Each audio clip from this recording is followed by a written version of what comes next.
India आजकल, सच खबर हर पल। हेलो दोस्तों, नमस्कार। मैं हूँ IPS यादव। आप देख रहे हैं YouTube चैनल इंडिया आजकल, सच खबर हर पल। हेलो दोस्तों, नमस्कार। मैं हूँ IPS यादव। आप देख रहे हैं इंडिया आजकल, सच खबर हर पल। आपको आज रक्षाबंधन की बहुत बहुत शुभकामनाएं। देखिए, मैंने भी राखी बांधी हुई है। मेरी दो बहनों ने राखी भेजी है, वो मैंने बांध ली है। तो चलिए, रक्षाबंधन के शुभ अवसर पर यही शुभकामनाएं। कोरोना नष्ट हो, सभी लोग सुखी हों, संपन्न हों। और ख़ासकर भाइयों से मेरी अपील कि सिर्फ रक्षाबंधन के दिन ही नहीं, बल्कि प्रतिदिन अपनी बहनों की रक्षा करें। और अपनी ही नहीं, बल्कि जितनी भी महिलाएं, बहनें, माँ हैं, उनकी आप उन पर कोई अभद्र टिप्पणी नहीं करेंगे, उनके प्रति अच्छा व्यवहार रखेंगे। तो इसी संकल्प के साथ रक्षाबंधन की एक बार सभी को शुभकामनाएं। तो आइए शुरू करते हैं आज का एपिसोड। आज का एपिसोड है बहुत ही खूबसूरत प्रवचन है ओशो का, जिसका शीर्षक है साधक का पाथेय। आइए क्या कहते हैं ओशो, देखते हैं। साधक का पाथेय। ओशो कहते हैं इस प्रवचन में, यह कहा गया है कि आप शास्त्रों में विश्वास करो, भगवान के वचनों में विश्वास करो, गुरुओं में विश्वास करो, लेकिन मैं यह नहीं कहता। मैं कहता हूं कि आप अपने आप में विश्वास करो। स्वयं को जानकर ही शास्त्रों में जो है, भगवान के वचनों में जो है, उसको जाना जा सकता है। और वह जो स्वयं पर विश्वासी नहीं है, उसके से सब विश्वास व्यर्थ हैं। वह जो अपने पैरों पर नहीं खड़ा है, वह किसके पैरों पर खड़ा हो सकता है? यह एक बड़ा प्रश्न है। बुद्ध ने कहा है कि अपने दीपक स्वयं बनो। अपो दीपो भव। आप खुद अपने दीपक बने। स्वयं शरण के अतिरिक्त और कोई सम्यक गति नहीं है। मैं यही कहता हूं।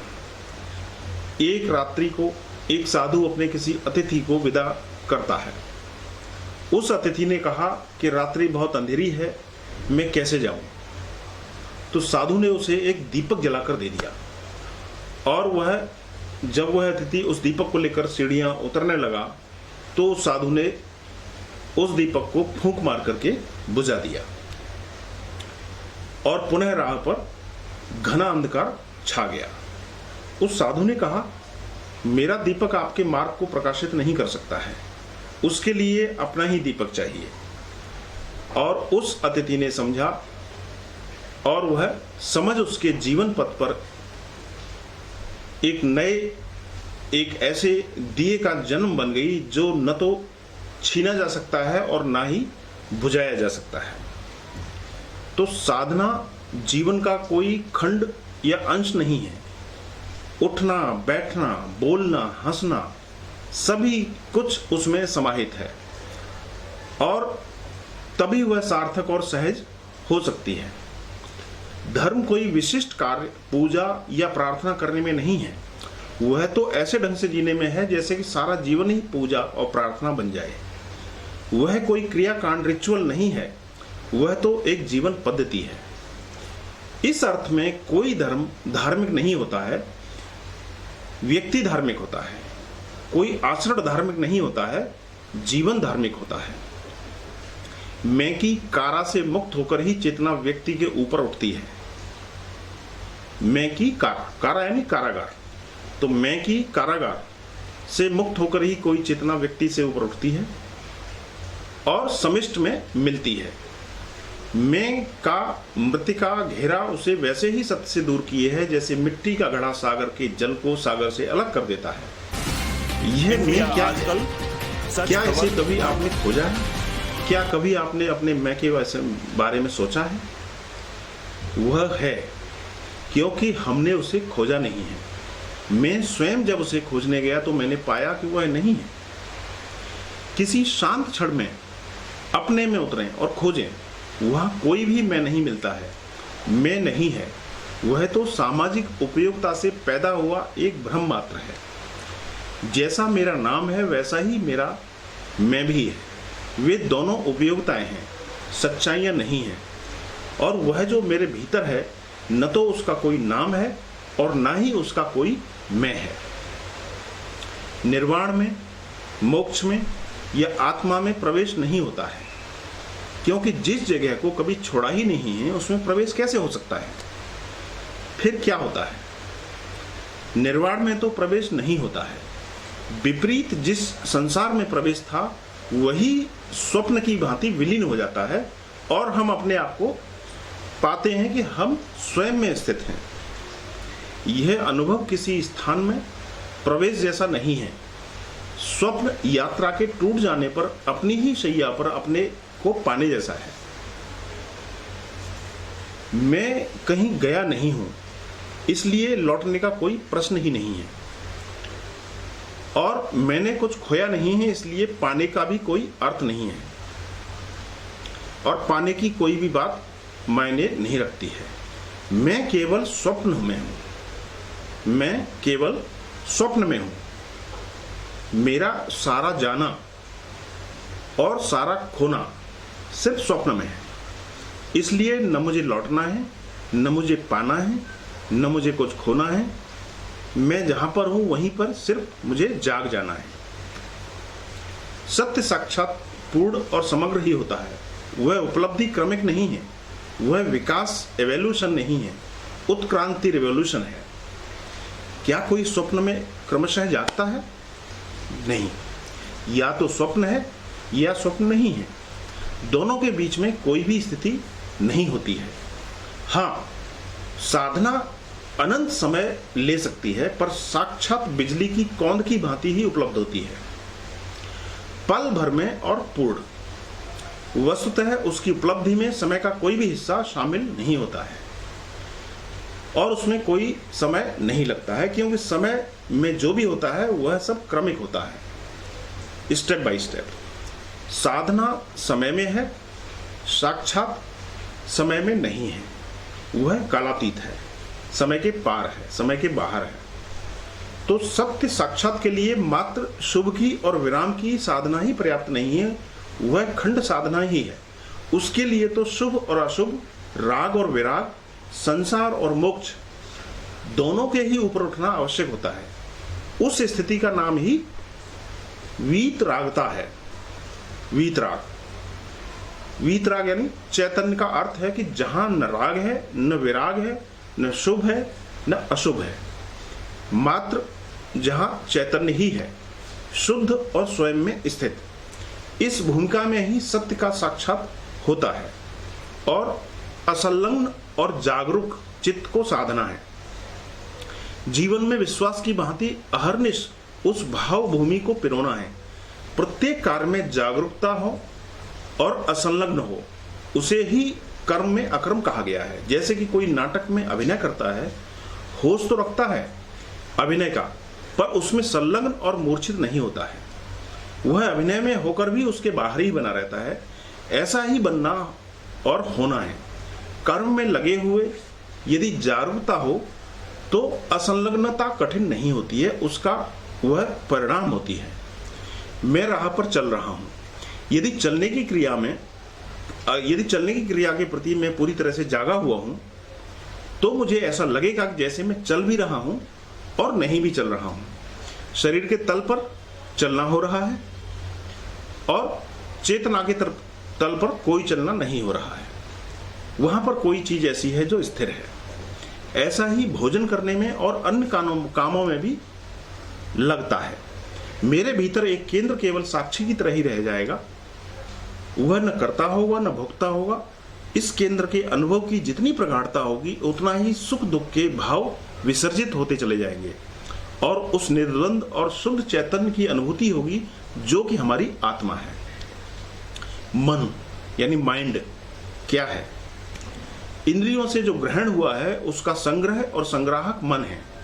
यदि कोई इसे ही अपना स्व सेल्फ समझ लेता है तो उसने एक दास को ही मालिक समझ लिया है। और यदि कोई चाहता है कि अपने वास्तविक स्व को अनुभव करे तो उसे छोड़ देना होगा जो कि वह जानता है और उसका अनुसरण करना होगा जो कि वह जानता है। जो हम जानते हैं वह हमारा मन है और जिससे हम जानते हैं वह हमारा स्व है। साक्षी ज्ञाता ही स्व है। यह स्व जन्म और मृत्यु से भिन्न है, माया और मुक्ति से अन्य है। वह तो केवल साक्षी है और सबका साक्षी है, प्रकाश का, अंधकार का, संसार का, निर्वाण का। वह सब द्वैत के अतीत है। वस्तुतः तो वह स्व और पर के भी अतीत है, क्योंकि वह उनका भी साक्षी है। इस साक्षी को पहचानते ही व्यक्ति कमल की भांति हो जाता है। जिस कीचड़ से पैदा हुआ है उससे पृथक और जिस पानी में जीता है उससे अलिप्त। वह जीवन की विभिन्न परिस्थितियों में, सुख में, दुख में, सम्मान में, अपमान में समभावी होता है, क्योंकि वह केवल साक्षी ही है। जो भी हो रहा है वह उस पर नहीं, केवल उसके समक्ष ही हो रहा है। वह दर्पण की भांति ही हो जाता है, जो कि अनेक प्रतिमाओं को अपने में प्रतिफलित करता है, लेकिन उनमें से किसी के भी चिन्ह उस पर अंकित नहीं होते हैं। एक वृद्ध साधु अपने एक युवा साथी के साथ में नदी पार कर रहा है। युवक ने उससे पूछा, नदी कैसे पार करें? वृद्ध ने कहा, ऐसे कि तुम्हारे पैर गीले न हो। युवक ने सुना और जैसे एक बिजली सी कौंध गई, ऐसे कुछ उसके सामने स्पष्ट और प्रत्यक्ष हो गया। वह नदी तो आई और पार हो गई, पर वह रहस्य, वह सूत्र उसके हृदय में गहराई में बैठ गया। वह उसका मार्ग और जीवन बन गया। वह ऐसे नदी पार करना सीख गया जिसमें कि पैर गीले नहीं होते हैं। वह जो कि भोजन करता है लेकिन उपवास है। वह जो कि भीड़ में है पर वह अकेला है। वह जो कि सोता है पर सदा जागृत है। ऐसे व्यक्ति बनो, क्योंकि ऐसा व्यक्ति ही संसार में मोक्ष को उपलब्ध होता है और वही पदार्थ में परमात्मा को पा लेता है। किसी ने कहा है कि चित्त में संसार न हो और संसार में चित्त न हो। यह एक सूत्र है और बहुत गहरा सूत्र है, पर इसमें पहला आधा भाग यदि पूरा हो तो शेष आधा भाग अपने आप पूरा हो जाता है। प्रथम आधा अंश कारण यानी कॉज है, शेष आधा कार्य इफेक्ट है। प्रथम सधे तो द्वितीय उसका सहज परिणाम है, उसका कॉन्सिक्वेंस है। पर जो दूसरे से प्रारंभ करते हैं वे भूल में पड़ जाते हैं। वह आधार नहीं है, वह कारण नहीं है, वह उसका मूल नहीं है। इसलिए मैं कहता हूं कि सूत्र इतना ही है कि चित्त में संसार न हो, शेष सूत्र नहीं है, सूत्र का परिणाम है।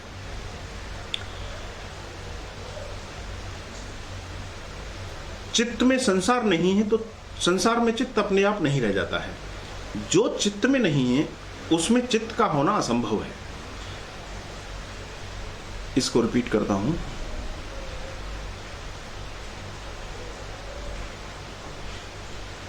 इसलिए मैं कहता हूं कि सूत्र इतना ही है कि चित्त में संसार न हो, शेष सूत्र नहीं है, सूत्र का परिणाम है।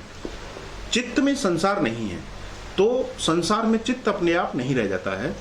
जो चित्त में नहीं है उसमें चित्त का होना असंभव है। समाधि में जानने को कोई विषय, कोई ऑब्जेक्ट नहीं होता है, कोई ज्ञेय नहीं होता है। इसलिए समाधि की स्थिति को ज्ञान नहीं कहा जा सकता है। वह साधारण अर्थों में ज्ञान है भी नहीं, पर वह अज्ञान भी नहीं है। वहां न जानने को भी कुछ नहीं है। वह जान और अज्ञान दोनों से भिन्न है, दोनों से परे है।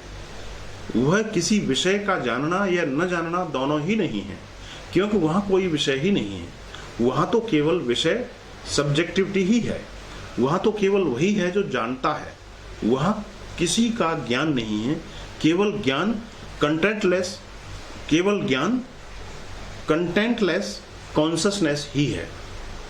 एक साधु ने किसी से पूछा, ध्यान क्या है? उसने कहा कि जो निकट है उसमें होना ध्यान है।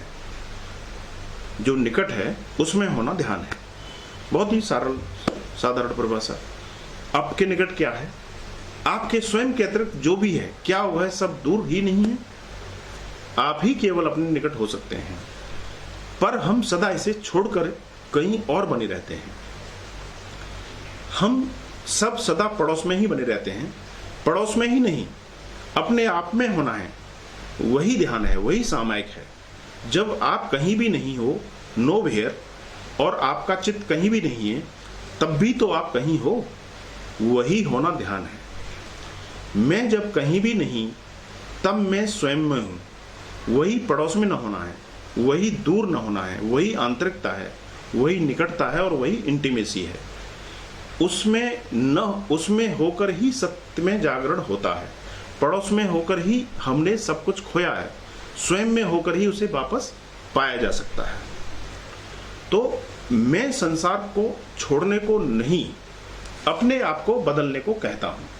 संसार निषेध से अपने आप नहीं बदलेंगे, लेकिन आप बदल गए तो आपके लिए संसार नहीं ही हो जाता है। वास्तविक धर्म संसार निषेधक, वर्ल्ड रिजेक्टिंग नहीं है। आत्म परिवर्तन सेल्फ ट्रांसफॉर्मिंग होता है, संसार नहीं। संसार के प्रति अपनी दृष्टि पर अपना विचार बदलो, उसको बदलना है। उसके कारण संसार है और बंधन है, संसार नहीं वही बंधन है। दृष्टि बदली कि सृष्टि बदल जाती है। संसार में दोष नहीं है, दोष स्वयं में है और स्वयं की दृष्टि में है। जीवन परिवर्तन विज्ञान का योग है और पदार्थ विज्ञान अपने विश्लेषण से परमाणु पर पहुंचता है। परमाणु शक्ति शिखर पर, योग आत्मा पर पहुंचता है, आत्म शक्ति पर पहुंचती है। एक से पदार्थ में छिपे रहस्य का पता चलता है और दूसरे से स्वयं में छिपे जगत का उद्घाटन होता है। पर दूसरा प्रथम से महत्वपूर्ण है, क्योंकि स्वयं से महत्वपूर्ण इस विश्व में और कुछ भी नहीं है। मनुष्य ने अपना संतुलन खो दिया है, क्योंकि वह पदार्थ के संबंध में तो बहुत कुछ जानता है, पर स्वयं के संबंध में कुछ भी नहीं जानता है। वह सागर की गहराइयों में जाना सीख गया है और अंतरिक्ष की ऊंचाइयों पर, लेकिन स्वयं में जाना ही वह भूल गया है। यह स्थिति बहुत ही आत्मघातक है। हमारा सबसे बड़ा दुख यही है। योग इस असंतुलन से मुक्ति दे सकता है, उसकी शिक्षा की आवश्यकता है। उससे ही सच्चे अर्थों में एक नए मनुष्य का जन्म हो सकता है और एक नई मनुष्यता की आधारशिलाएं रखी जा सकती हैं। विज्ञान ने मनुष्य की पदार्थ पर विजय घोषित कर दी है। अब मनुष्य को स्वयं अपने ऊपर भी विजय करनी है। पदार्थ की शक्ति पर उसकी विजय ने यह अपरिहार्य कर दिया है कि वह अपने को भी जाने और जीते, अन्यथा पदार्थ की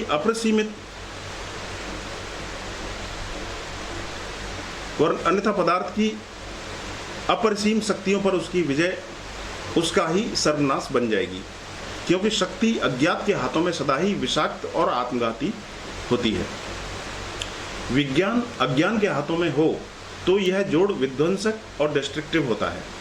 वह ज्ञान के हाथों में हो तो यह एक अभूतपूर्व सृजनात्मक क्रिएटिव ऊर्जा का जन्म होता है, जो कि पृथ्वी को स्वर्ग में परिणत कर सकती है। इसलिए मैं कहता हूँ कि मनुष्य का भाग्य और भविष्य अब योग के हाथों में है। योग भविष्य का विज्ञान है, क्योंकि वह मनुष्य का विज्ञान है। आज इतना ही, मिलते हैं अगले किसी अन्य वीडियो में। तब तक आप देखते रहिए इंडिया आजकल, सच खबर हर पल। नमस्कार। इंडिया आजकल, सच खबर हर पल।